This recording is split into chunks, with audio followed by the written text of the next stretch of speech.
ನಮಸ್ಕಾರ. ಹೊಸದಾಗಿ ವಿಡಿಯೋ ನೋಡ್ತಾ ಇದ್ದವರು, ಮೊದಲನೇ ಬಾರಿ ವಿಡಿಯೋ ನೋಡ್ತಾ ಇದ್ದವರು ಚಾನಲ್ ಸಬ್ಸ್ಕ್ರೈಬ್ ಮಾಡ್ಕೊಳ್ಳಿ.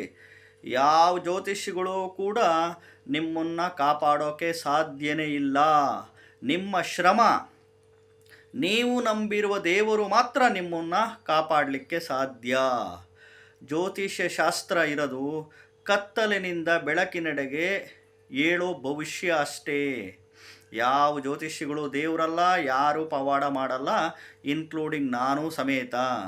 ಜ್ಯೋತಿಷ್ಯ ಅಂದರೆ ಮಾರ್ಗದರ್ಶನ ಮಾಡೋದು ಅಷ್ಟೇ ಕೆಲಸ. ನೀವು ಕಷ್ಟಪಟ್ಟು ಬೆವರು ಸುರಿಸಿ ಉದ್ಯೋಗ, ವ್ಯಾಪಾರ, ವ್ಯವಸಾಯ ಮಾಡಿ ನೀವು ನಂಬಿರುವ ದೇವ್ರನ್ನ ನಂಬಿ ಅವರೇ ನಿಮ್ಮನ್ನು ಕಾಪಾಡೋದು. ಹೊಸದಾಗಿ ವಿಡಿಯೋ ನೋಡ್ತಾ ಇದ್ದವರು, ಮೊದಲನೇ ಬಾರಿ ವಿಡಿಯೋ ನೋಡ್ತಾ ಇದ್ದವರು ಚಾನಲ್ ಸಬ್ಸ್ಕ್ರೈಬ್ ಮಾಡ್ಕೊಳ್ಳಿ. ನಮಸ್ಕಾರ.